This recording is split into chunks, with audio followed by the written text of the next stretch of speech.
നമസ്കാരം. ഇന്നലെ നമ്മൾ ഡിസ്കസ് ചെയ്തത് 54th GST കൗൺസിലിൽ വന്ന ഒരു പ്രധാനപ്പെട്ട റെക്കമെൻഡേഷൻ ആയിരുന്നു. കമേഴ്സ്യൽ ബിൽഡിംഗ് വാടകയ്ക്ക് കൊടുത്തു കഴിഞ്ഞാൽ അത് വാടകയ്ക്ക് കൊടുക്കുന്ന വ്യക്തി ലാൻഡ് ലോഡ് അൺരജിസ്റ്റേർഡ് ആണെങ്കിൽ പോലും വാടകയ്ക്ക് എടുക്കുന്ന ടെനൻറ്റ് രജിസ്റ്റേർഡ് ആണെങ്കിൽ RCMൽ ടാക്സ് അടയ്ക്കണം. 18% ടാക്സ് ടെനൻറ്റ് കയ്യിൽ നിന്ന് എടുത്തടയ്ക്കണം. അതിനുശേഷം ഇൻപുട്ടിന് അർഹതയുണ്ടെങ്കിൽ അയാൾക്കത് എടുക്കാം എന്നുള്ള വളരെ ഇമ്പോർട്ടൻ്റ് ആയിട്ടുള്ള ഒരു പ്രപ്പോസലാണ് വന്നത്. അത് പ്രാബല്യത്തിൽ വന്നിട്ടില്ല. അത് നോട്ടിഫിക്കേഷൻ വഴി വരേണ്ടതുണ്ട്. റിവേഴ്സ് ചാർജ് നോട്ടിഫിക്കേഷൻ 13/2017 ഇത് ഉൾക്കൊള്ളിച്ചാൽ മാത്രമാണ് ഈ പ്രൊവിഷൻ പ്രാബല്യത്തിലാവുകയുള്ളൂ. അപ്പോൾ നമുക്ക് വെയിറ്റ് ചെയ്യേണ്ടതുണ്ട്. ഓക്കെ, അപ്പോൾ ഇന്നലെ ഞാൻ ഡീറ്റെയിൽഡ് ആയിട്ട് ഈ കാര്യം എക്സ്പ്ലെയിൻ ചെയ്തിരുന്നു. അത് നിങ്ങൾ കണ്ടിട്ടുള്ളവരാണെങ്കിൽ നിങ്ങൾക്ക് ഈ വീഡിയോ കാണാം. ഇനി അല്ല, നിങ്ങൾ കാണാത്തവരാണെങ്കിൽ, നിങ്ങൾ ആദ്യമായിട്ടാണ് ഈ വീഡിയോ കാണുന്നതെങ്കിൽ നിങ്ങൾ പഴയ വീഡിയോ ഈ വീഡിയോയുടെ ഡിസ്ക്രിപ്ഷൻ ബോക്സിൽ ഇട്ടിട്ടുണ്ട്. അത് ആദ്യം കാണുക. അപ്പോൾ നിങ്ങൾക്ക് ഈ കാര്യം കുറച്ചും കൂടി എളുപ്പത്തിൽ മനസ്സിലാവും. ഓക്കെ, അപ്പോൾ ഇന്നലെ പറഞ്ഞ കാര്യം എന്താണെന്ന് വെച്ചാൽ, നമുക്ക് റെസിഡൻഷ്യൽ ബിൽഡിങ്ങുകളുണ്ട്, കമേഴ്സ്യൽ ബിൽഡിങ്ങുകളുണ്ട്. റെസിഡൻഷ്യൽ ബിൽഡിങ് വാടകയ്ക്ക് കൊടുത്തു കഴിഞ്ഞാൽ അത് എക്സംപ്റ്റഡ് ആണ്. റെസിഡൻഷ്യൽ ബിൽഡിംഗ് താമസത്തിന് വാടകയ്ക്ക് കൊടുത്തു കഴിഞ്ഞാൽ അതിന് GST ഇല്ല, അത് ഫുള്ളി എക്സംപ്റ്റഡ് ആണ്. പക്ഷേ എന്നാൽ ഒരു റെസിഡൻഷ്യൽ ബിൽഡിംഗ് ഒരു GST രജിസ്റ്റേർഡ് വ്യക്തിക്ക് ബിസിനസ് ആവശ്യത്തിന് വാടകയ്ക്ക് കൊടുത്താൽ, ഒരു റെസിഡൻഷ്യൽ ബിൽഡിംഗ് ഒരു GST രജിസ്ട്രേഷൻ എടുത്തിട്ടുള്ള വ്യക്തിക്ക് ഒരു ഹോസ്റ്റൽ നടത്താനോ അല്ലെങ്കിൽ ആ രജിസ്റ്റേർഡ് വ്യക്തിയുടെ എംപ്ലോയീസിന് താമസിക്കാനുള്ള ആവശ്യത്തിനോ വേണ്ടി വാടകയ്ക്ക് എടുത്താൽ അതിന് റിവേഴ്സ് ചാർജിൽ ടാക്സ് അടയ്ക്കേണ്ടി വരും എന്നുള്ളൊരു മാറ്റം ഓൾറെഡി മുൻപ് വന്നിട്ടുള്ളതാണ്. അപ്പോൾ റെസിഡൻഷ്യൽ ബിൽഡിംഗ് താമസിക്കാൻ വാടകയ്ക്ക് കൊടുത്താൽ ടാക്സ് ഇല്ലെങ്കിലും റെസിഡൻഷ്യൽ ബിൽഡിംഗ് ഒരു രജിസ്റ്റേർഡ് വ്യക്തിക്ക് അയാളുടെ ബിസിനസ് ആവശ്യത്തിന് വേണ്ടി കൊടുത്താൽ ആ രജിസ്റ്റേർഡ് വ്യക്തി RCMൽ ടാക്സ് അടയ്ക്കണം. ഇത് റെസിഡൻഷ്യൽ ബിൽഡിങ്ങിൻ്റെ കാര്യമാണ് പറഞ്ഞത്. ഇനി കമേഴ്സ്യൽ ബിൽഡിങ്ങിലേക്ക് വരാം. കമേഴ്സ്യൽ ബിൽഡിങ് നമ്മൾ വാടകയ്ക്ക് കൊടുക്കാനായിരിക്കും.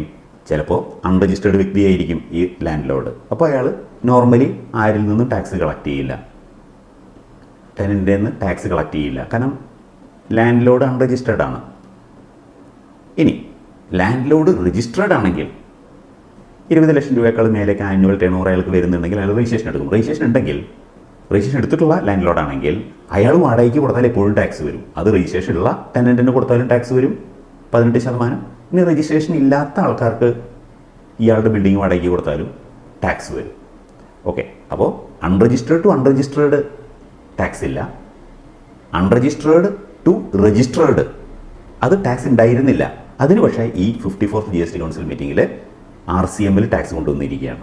ഓക്കെ, ഇനി രജിസ്റ്റേർഡ് ടു രജിസ്റ്റേർഡ് ആണെങ്കിലോ ടാക്സ് എന്തായാലും പണ്ട് മുതലേ ഉണ്ട്. രജിസ്റ്റേർഡ് ടു അൺരജിസ്റ്റേർഡ് ആണെങ്കിലും പണ്ട് മുതലേ ടാക്സ് ഉണ്ട്. ഓക്കെ, ഇവിടെ മറ്റൊരു കാര്യം കൂടി ശ്രദ്ധിക്കാനുണ്ട്. ഈ ഗവൺമെൻറ്റിൻ്റെ ബിൽഡിംഗ്, അതുപോലെ തന്നെ ലോക്കൽ അതോറിറ്റി, മുനിസിപ്പാലിറ്റിയിലൊക്കെ ബിൽഡിംഗ് വാടകയ്ക്ക് കൊടുത്തു കഴിഞ്ഞാൽ, മുനിസിപ്പൽ ഷോപ്പിംഗ് കോംപ്ലക്സ് ഒക്കെ വാടകയ്ക്ക് കൊടുത്താൽ അവിടെ അത് കമേഴ്സ്യൽ കോംപ്ലക്സ് ആണ്, കമേഴ്സ്യൽ ബിൽഡിംഗ് ആണ്. അവിടെ ഒരു പ്രശ്നമുള്ളത്, രജിസ്ട്രേഷൻ ഉള്ള വ്യക്തിക്കാണ് വാടകയ്ക്ക് കൊടുക്കുന്നതെങ്കിൽ ആ രജിസ്ട്രേഷൻ ഉള്ള ആ ടെനൻ്റാണ് RCMൽ ടാക്സ് അടയ്ക്കേണ്ടത്. ഇത് ഓൾറെഡി പണ്ട് മുതലേ നിലവിലുള്ള ഒരു നിയമമാണ്. അഡീഷണൽ ആയിട്ട് ഞാൻ പറഞ്ഞു തന്നേ ഉള്ളൂ. ഓക്കെ, ഇത്രയും പറഞ്ഞതിൽ നമുക്ക് എന്ത് മനസ്സിലായി? 54th GST കൗൺസിലിൽ പുതുതായിട്ട് വന്ന ഒരു കാര്യം, അൺരജിസ്റ്റേർഡ് വ്യക്തി അയാളുടെ ബിൽഡിങ്, അതായത് അൺരജിസ്റ്റേർഡ് ലാൻഡ് ലോഡ് അയാളുടെ ബിൽഡിങ്, കമേഴ്സ്യൽ ബിൽഡിങ് രജിസ്ട്രേഷൻ ഉള്ള വ്യക്തിക്ക് വാടകയ്ക്ക് കൊടുത്താൽ ആ രജിസ്ട്രേഷൻ ഉള്ള ടെനൻ്റാണ് RCMൽ ടാക്സ് അടയ്ക്കേണ്ടത്. ആ ഒരൊറ്റ കാര്യമാണ് ഇപ്പോൾ വന്നിട്ടുള്ളൂ. അപ്പോൾ ഇത്രയും ഞാൻ പറഞ്ഞത് ഇതിൻ്റെ ആകെ മൊത്തം കാര്യങ്ങൾ അറിയാൻ വേണ്ടിയിട്ടാണ് ഇത്രയും ഞാൻ പറഞ്ഞത്. ഓക്കെ, ഇനി നമുക്ക് മനസ്സിലാക്കേണ്ടത് എന്തിനാണ് ഇങ്ങനൊരു പുതിയ അമെൻമെൻറ്റ് കൊണ്ടുവന്നിരിക്കുന്നത്. അൺരജിസ്റ്റേർഡ് ലാൻഡ് ലോഡ് രജിസ്റ്റേർഡ് ടെനൻറ്റിന് ബിൽഡിങ്, കമേഴ്സ്യൽ ബിൽഡിംഗ് വാടകയ്ക്ക് കൊടുത്താൽ എന്തിനാണ് RCM കൊണ്ടുവന്നിരിക്കുന്നത് എന്നുള്ളതാണ്. എന്തൊക്കെയാണ് നമുക്ക് നോക്കാം. എന്തിനാണ് ഇങ്ങനെ കൊണ്ടുവന്നിരിക്കുന്നത്? അതിലൊന്നാമത്തെ കാര്യം ഇവേഷൻ ഇല്ലാതാക്കാനാണ്, ടാക്സ് ഇവേഷൻ. എങ്ങനെയാണ് ഈ സിറ്റുവേഷനിൽ ടാക്സ് ഇവേഷൻ നടന്നിരുന്നത് അല്ലെങ്കിൽ ഇപ്പോഴും നടന്നുകൊണ്ടിരിക്കുന്നത് നമുക്ക് നോക്കാം. ഒന്നാമത്തെ കാര്യമുള്ളത്, സപ്പോസ് ഒരു ബിൽഡിങ് ഒരു അൺരജിസ്റ്റേർഡ് വ്യക്തി ഒരു രജിസ്റ്റേർഡ് വ്യക്തിക്ക് വാടകയ്ക്ക് കൊടുത്തിരിക്കുകയാണെന്ന് ഒരു എക്സാമ്പിൾ പറയുകയാണ് എന്ന് വിചാരിക്കുക. അപ്പോൾ എന്താണ് ഉണ്ടാവുക? ഇതിൻ്റെ ബിൽഡിങ്ങിൻ്റെ വാടക, ഒരു വർഷത്തെ വാടക ഇപ്പോൾ സപ്പോസ് ഒരു 40 ലക്ഷമാണ് വരുന്നതെന്ന് കരുതുക. അപ്പോൾ തീർച്ചയായിട്ടും ഇതിന് ടാക്സ് വരും. കാരണം 20 ലക്ഷമാണ് രജിസ്ട്രേഷൻ ലിമിറ്റ്. അപ്പോൾ 40 ലക്ഷം ഉണ്ടെങ്കിൽ ഈ അൺരജിസ്റ്റേർഡ് വ്യക്തി പോയി രജിസ്ട്രേഷൻ എടുക്കേണ്ടി വരും. ലാൻഡ് ലോഡ് രജിസ്ട്രേഷൻ എടുത്തിട്ട് ടാക്സ് അടയ്ക്കേണ്ടി വരും, കളക്ട് ചെയ്ത് അടയ്ക്കേണ്ടി വരും. പക്ഷേ ഈ ലാൻഡ് ലോഡ് എന്ത് ചെയ്യാനാണ് സാധ്യത? ഇയാൾ ഈ 40 ലക്ഷമുള്ള വാടകനെ സ്പ്ലിറ്റ് ചെയ്ത് ഇയാളുടെ പേരിലും പകുതി ഇയാളുടെ പേരിലും പകുതി ഇയാളുടെ ഭാര്യയുടെ പേരിലും മക്കളുടെ പേരിലാക്കും. അപ്പോൾ ഒരു ബിൽഡിംഗ് ജോയിൻ്റ് ഓണർ ആകുമ്പോൾ അതിനെ സ്പ്ലിറ്റ് ചെയ്ത് 2-3 ഓണർമാരുണ്ടെങ്കിൽ ഓരോ ഓണർമാരും 20 ലക്ഷത്തിൻ്റെ എക്സംഷൻ ക്ലെയിം ചെയ്യും. അപ്പോൾ ബിൽഡിങ്ങിൻ്റെ വാടക 40 ലക്ഷം ആണെങ്കിൽ, വാർഷിക വാടക 40 ലക്ഷം ആണെങ്കിൽ ഇയാൾ ചിലപ്പോൾ എന്ത് ചെയ്യും? ഇയാൾ ടാക്സിൽ നിന്ന് ഒഴിവാകാൻ വേണ്ടി ഈ 40 ലക്ഷത്തിൻ്റെ 2 ഭാഗമാക്കി മാറ്റും. 20 ലക്ഷം ഇയാളുടെ പേരിൽ, 20 ലക്ഷം വൈഫിൻ്റെ പേരിൽ. ഇനി 60 ലക്ഷം വാടക, വാർഷിക വാടക ഉണ്ടെങ്കിൽ ഇയാളുടെയും ഭാര്യയുടെയും മകൻ്റെയും പേരിലാക്കും. 80 ലക്ഷം ഉണ്ടെങ്കിൽ 4 പേരിലാക്കും. 1 കോടി ഉണ്ടെങ്കിൽ 5 പേരെ പേരിലാക്കും. അതായത് ഈ ടാക്സിൻ്റെ പരിധിയിൽ വരാതിരിക്കാൻ വേണ്ടി ഇവരെന്ത് ചെയ്യും? ഈ പറയുന്ന സ്പ്ലിറ്റ് ചെയ്യും. ഇനി അല്ലെങ്കിൽ തന്നെ ഒരാളുടെ പേരിലാണെങ്കിൽ പോലും അത് മറ്റൊരാളുടെ പേരിലേക്ക് പ്രോപ്പർട്ടി വൈഫിൻ്റെ പേരിലേക്ക് ട്രാൻസ്ഫർ ചെയ്ത് അത് ആ ഇൻകം ഒരു പാർട്ട് ഇൻകം വൈഫിൻ്റെ ഇൻകമായിട്ട് മാറ്റും. ഇങ്ങനെയുള്ള പല തരം മെത്തേഡിൽ കൂടെ ആൾക്കാർ എന്ത് ചെയ്യാൻ തുടങ്ങി? ടാക്സ് വെട്ടിക്കാൻ തുടങ്ങി. അപ്പോൾ ഇതാണ് ഈ ഇങ്ങനൊരു മാറ്റം കൊണ്ടുവരാനുള്ള ഒരു പ്രധാനപ്പെട്ട കാരണം. ഇനി മറ്റൊരു കാരണമുള്ളത് നമുക്ക് നോക്കാം. ഇപ്പോൾ ഒരു ബിൽഡിങ്ങിൻ്റെ വാടക ഒരു മാസത്തെ, ഒരു കൊല്ലത്തെ വാടക, ആ വാർഷിക ടേൺ ഓവറാണ് നമ്മൾ പറയുക, 25 ലക്ഷം എന്ന് കരുതുക. അപ്പോൾ 25 ലക്ഷം വാടകയുണ്ടെങ്കിൽ തീർച്ചയായിട്ടും ഈ ലാൻഡ് ലോഡ് പോയി രജിസ്ട്രേഷൻ എടുക്കേണ്ടി വരും. കാരണം 20 ലക്ഷത്തിന് മേലെ ഒന്ന് രജിസ്ട്രേഷൻ എടുക്കണം. അപ്പോൾ ഇയാൾ എന്ത് ചെയ്യും കഴിഞ്ഞാൽ 25 ലക്ഷം ആയതുകൊണ്ട് 5 ലക്ഷം കൂടുതലാണല്ലോ, 20 മേലെ പോയി. അപ്പോൾ ഇയാളുടെ ഒരു ശ്രമം എപ്പോഴും ഇത് 20 ലക്ഷത്തിൻ്റെ താഴെയാക്കാനൊക്കെ ആയിരിക്കും. 20 ലക്ഷത്തിന് താഴെയായി കഴിഞ്ഞാൽ ഇയാൾക്കുള്ള ഗുണം എന്താ? GST രജിസ്ട്രേഷൻ വേണ്ട, ടാക്സ് കളക്ട് ചെയ്യും വേണ്ട, അടയ്ക്കും വേണ്ട. ഇനി ടെനൻറ്റിന് എന്താ ഗുണം? അയാൾക്ക് GST വരുന്നില്ല. കാരണം എന്താ? ഈ ലാൻഡ് ലോഡ് രജിസ്ട്രേഷൻ ഇല്ലാത്ത ആളാണല്ലോ. അപ്പോൾ 25 ലക്ഷം വാടകയുണ്ടെങ്കിൽ 5 ലക്ഷം അണ്ടർ വാല്യൂ ചെയ്ത് 5 ലക്ഷം അവരെന്തെങ്കിലും ക്യാഷൊക്കെ കൊടുത്തിട്ട് സെറ്റിൽ ചെയ്തിട്ട് ഈ രേഖയിൽ ഈ വാടക ചിലപ്പോൾ ഈ 19 ലക്ഷമാക്കി കാണിക്കും. അപ്പോൾ എന്തുണ്ടാവും? വാർഷിക വാടക 19 ലക്ഷമായി കാണിച്ചെന്തുണ്ടാവും? ഈ ലാൻഡ് ലോഡിന് രജിസ്ട്രേഷൻ വേണ്ട, കാരണം അയാളുടെ രേഖയിൽ കാണുന്നതല്ലേ. ഇനി ടെനൻറ്റിന് എന്താ ഗുണം? അയാളുടെ ടാക്സ് ഇല്ല. അപ്പോൾ 20 ലക്ഷത്തിന് മേലെയുള്ള കേസിലൊക്കെ അണ്ടർ വാല്യൂ ചെയ്തുകൊണ്ട് ടാക്സ് ഇവേഷൻ ചെയ്യാനുള്ളൊരു സാധ്യത ഇപ്പോൾ നിലനിൽക്കുന്നുണ്ട്. അപ്പോൾ അത് ഒഴിവാക്കണം. ഇതിപ്പോൾ 1-2 ആളല്ല ചെയ്യുന്നത്, ലക്ഷക്കണക്കിന് ആൾക്കാരാണ് ഇതിരുന്ന് ചെയ്യുന്നത്. ഓക്കെ, അപ്പോൾ ഇത് ഒഴിവാക്കണം.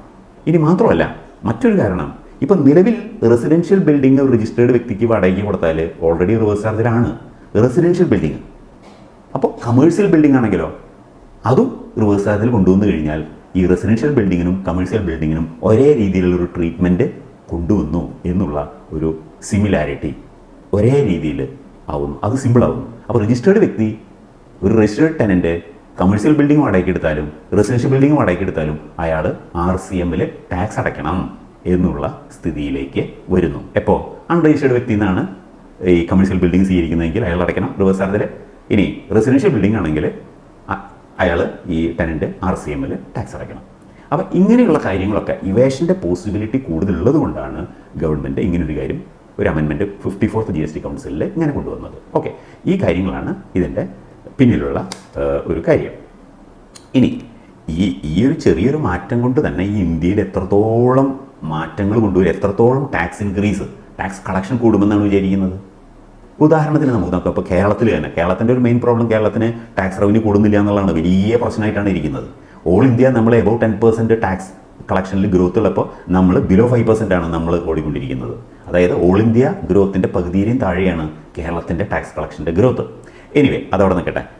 ഇനി കേരളത്തിൽ ഈ ടാക്സ് കളക്ഷൻ കുറവാണെന്ന് ഞാൻ പറഞ്ഞു. ഇനി ഇങ്ങനെ ഈ ടാക്സ് കളക്ഷൻ ഇപ്പോൾ കേരളത്തിൻ്റെ കേസിൽ നമുക്ക് നോക്കാം എങ്ങനെയാണ് ഈ റെൻറ്റിങ് ഇൻകം, അതായത് unregistered land load commercial building വാടകയ്ക്ക് കൊടുക്കുമ്പോൾ ഏതൊക്കെ മേഖലയാണ് ഇത് പ്രധാനമായിട്ട് ബാധിക്കുന്നത് എന്നാണ് നമുക്ക് നോക്കാം.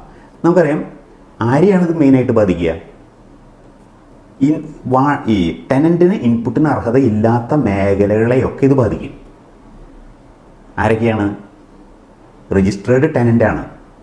അയാൾക്ക് RCM ലൈബിലിറ്റി വരികയാണല്ലോ ഇപ്പോൾ ചെയ്യുന്നത് കമേഴ്ഷ്യൽ ബിൽഡിങ്ങിന്. അപ്പോൾ അയാൾക്ക് ഇൻപുട്ടിന് അർഹതയില്ലാത്ത എല്ലാ സിറ്റുവേഷനിലും ഇത് അയാളെ ബാധിക്കും. അത് ഗവൺമെൻറ്റിന് ഗുണമാണ്, കാരണം ടാക്സ് കളക്ഷൻ കൂടും. ഒരു ഉദാഹരണത്തിന് കോമ്പോസിഷൻ ഡീലേഴ്സ്. ഇപ്പോൾ കേരളത്തിലുള്ള കോമ്പോസിഷൻ ഡീലേഴ്സ് മിനിമം 1 ലക്ഷമെങ്കിലും കോമ്പോസിഷൻ ഡീലേഴ്സ് കേരളത്തിലുണ്ടാവും. അപ്പോൾ ഈ കോമ്പോസിഷൻ ഡീലേഴ്സിൽ ഒരു മേജർ ഭാഗവും സ്വന്തം ബിൽഡിങ്ങിലല്ല വർക്ക് ചെയ്യേണ്ടത്, മേജർ ഭാഗവും റെൻറ്റഡ് ബിൽഡിങ്ങിലായിരിക്കും. അപ്പോൾ അവർക്കൊക്കെ ഈ രജിസ്ട്രേഷൻ എടുത്ത കോമ്പോസിഷൻ ഡീലേഴ്സ് ഭൂരിഭാഗവും റെൻറ്റഡ് ബിൽഡിങ്ങിലാണ്. അപ്പോൾ അവർ കൊടുക്കുന്ന വാടകമേ RCMൽ ടാക്സ് അടയ്ക്കേണ്ടി വരും. മിക്കവാറും അവരുടെ ലാൻഡ് ലോഡൊന്നും ടാക്സ് കളക്ട് ചെയ്യുന്നുണ്ടാവില്ല, അടയ്ക്കുന്നുണ്ടാവില്ല. കാരണം അത്ര വലിയ ബിൽഡിങ്ങുകളാവണമെന്നില്ല. ഇനി രജിസ്റ്റേർഡ് ലാൻഡ് ലോഡ് ആണെങ്കിൽ ഒക്കെ ടാക്സ് അടയ്ക്കുന്നുണ്ടാവും. ഓക്കെ, മിക്കവാറും അൺരജിസ്റ്റേർഡ് ആയിരിക്കും. അപ്പോൾ അൺരജിസ്റ്റേർഡ് ലാൻഡ് ലോഡ് ആയിട്ടുള്ള സിറ്റുവേഷനിൽ ഈ കോമ്പോസിഷൻ ഡീലേഴ്സിലെ ഒരു ബഹുഭൂരിപക്ഷവും റെൻറ്റഡ് ബിൽഡിങ്ങിലായിരിക്കും ഇരിക്കുന്നുണ്ടാവുക. അപ്പോൾ അവർ RCM ടാക്സ് അടയ്ക്കേണ്ടി വരും. അപ്പോൾ എന്തുണ്ടാവും, അത്രയും പൈസ അവർക്ക് ഇൻപുട്ട് എടുക്കാനും പറ്റില്ല. കാരണം അവർ കോമ്പോസിഷൻ ഡീലേഴ്സ് ആണല്ലോ. അപ്പോൾ RCM അടയ്ക്കും വേണം, ഇൻപുട്ട് കിട്ടുകയുമില്ല. അപ്പോൾ അത് ഗവൺമെൻറ്റിന് ഒരു അഡീഷണൽ റവന്യൂ ആയി മാറും. അത് ഈ മേഖലയെ ബാധിക്കും. ഈ കോമ്പോസിഷൻ ഡീലേഴ്സിന് അവരുടെ കോസ്റ്റ് കൂടും. അതുപോലെ തന്നെ ഈ ചില മേഖലകളുണ്ട്, അവർക്ക് ഇൻപുട്ടിന് അർഹതയില്ലാത്തവരുണ്ട്. നമ്മൾ കഴിഞ്ഞ ക്ലാസ്സിൽ പറഞ്ഞു, റെസ്റ്റോറൻറ്റുകൾക്ക് ടാക്സ്, ഈ ഇൻപുട്ട് ടാക്സ് ക്രെഡിറ്റ് ഇല്ല. അത് റെഗുലർ ഡീലർ ആണെങ്കിലും കോമ്പോസിഷൻ ഡീലർ ആണെങ്കിലും അവർക്ക് ഇൻപുട്ടിന് അർഹതയില്ല. അപ്പോൾ അവരടയ്ക്കുന്ന ടാക്സും ഇൻപുട്ട് കിട്ടില്ല. അപ്പോൾ അതും അവരുടെ കോസ്റ്റ് കൂടും, ഗവൺമെൻറ് ടാക്സ് കളക്ഷൻ കൂടും. അതുപോലെ തന്നെ പല ആൾക്കാരും ഇപ്പോൾ ഫോർ എക്സാമ്പിൾ ഒരു ടാക്സ് ഉള്ള ഗുഡ്സും ടാക്സ് ഇല്ലാത്ത ഗുഡ്സും സപ്ലൈ ചെയ്യുന്ന, ടാക്സബിൾ സപ്ലൈയും എക്സംപ്റ്റഡ് സപ്ലൈ ഉള്ള ഒരു രജിസ്റ്റേർഡ് ടെനൻ്റ് ആണെന്ന് കരുതുക. ഫോർ എക്സാമ്പിൾ ഒരു സൂപ്പർ മാർക്കറ്റ്, അവർ വാടക കൊടുക്കുന്നു അൺരജിസ്റ്റേർഡ് ലാൻഡ് ലോഡിന്. അപ്പോഴെന്ത് സംഭവിക്കും, അവർ കൊടുക്കുന്ന വാടകയുമുള്ള 18% RCM അവർ അടച്ചതിന് ശേഷം ടാക്സബിൾ ടേൺ ഓവറിൻ്റെ പ്രൊപ്പോർഷൻ മാത്രമേ ക്രെഡിറ്റ് കിട്ടുകയുള്ളൂ. എക്സംപ്റ്റഡ് ടേൺ ഓവറിൻ്റെ പ്രൊപ്പോർഷൻ്റെ ക്രെഡിറ്റ് അവർക്ക് കിട്ടില്ല. അപ്പോൾ അപ്പോഴും അവരുടെ കോസ്റ്റും കൂടും, അതുപോലെ തന്നെ ഗവൺമെൻറ് ടാക്സ് കളക്ഷൻ കൂടും. അപ്പോൾ എല്ലാ മേഖലകളിൽ നിന്നും ഗവൺമെൻറ്റിന് ഒരുപാട് പൈസ കിട്ടുന്ന ഒരു മാർഗ്ഗമായിട്ടാണ് ഈ അമെൻമെൻറ്റ് വന്നിരിക്കുന്നത്. അപ്പോൾ ചെറിയൊരു എക്സാമ്പിൾ നമ്മൾ നോക്കുകയാണെങ്കിൽ, ഒരു എക്സാമ്പിളാണ് പറയുന്നത്, ആക്ച്വൽ അല്ല, നമുക്കൊരു ചെറിയൊരു ഐഡിയ കിട്ടാൻ വേണ്ടി. ഇപ്പോൾ കേരളത്തിൽ ഏകദേശം 4 ലക്ഷം GST രജിസ്റ്റേർഡ് ടാക്സ് പേയേഴ്സ് ഉണ്ട്. അതിൽ ഒരു 25% കോമ്പോസിഷൻ ഡീലേഴ്സ് ആണെന്ന് നോക്കുക. അപ്പോൾ ഏകദേശം 1 ലക്ഷം കോമ്പോസിഷൻ ഡീലേഴ്സ് ഉണ്ടാവും.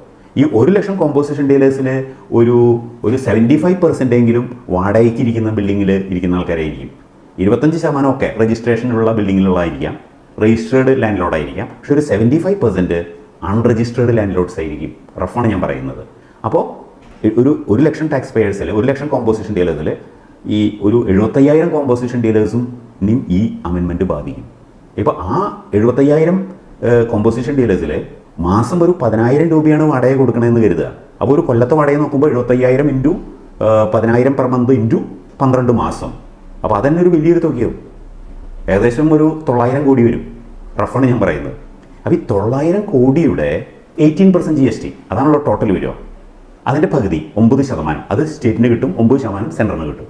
അപ്പോൾ ഈ 900 കോടിയുടെ ഒരു 9% എന്ന് പറയുമ്പോൾ ഏകദേശം ഒരു എത്ര വരും, 900-ൻ്റെ അപ്പോൾ ഏകദേശം ഒരു 80 കോടി SGST ഡിപ്പാർട്ട്മെൻറ്റിന് കിട്ടും. അതായത് കേരളത്തിൻ്റെ ടാക്സ് ആണല്ലോ SGST. അപ്പോൾ കേരളത്തിന് ഈ 80 കോടി രൂപ SGST ആയിട്ട് കേരളത്തിന് കിട്ടും. 80 കോടി രൂപ CGST ആയിട്ട് കേന്ദ്ര ഗവൺമെൻറ്റിന് കിട്ടും കേരളത്തിൽ നിന്ന്. ഈ പറയുന്ന എക്സാമ്പിളിൽ നിന്നാണ് ഞാൻ പറയുന്നത്. അപ്പോൾ 80 കോടി ഒരു വർഷം കേരളത്തിന് ടാക്സ് റവന്യൂ കൂടി, 80 കോടി രൂപ സെൻട്രൽ ഗവൺമെൻറ്റിന് കൂടി. ഇത് മാത്രമല്ല ഇവിടുത്തെ വിഷയം. ഇനി സെൻട്രലിന് കിട്ടിയിട്ടുള്ള 80-ൻ്റെ 41% സ്റ്റേറ്റിന് എക്സ്ട്രാ ആയിട്ട് കിട്ടും.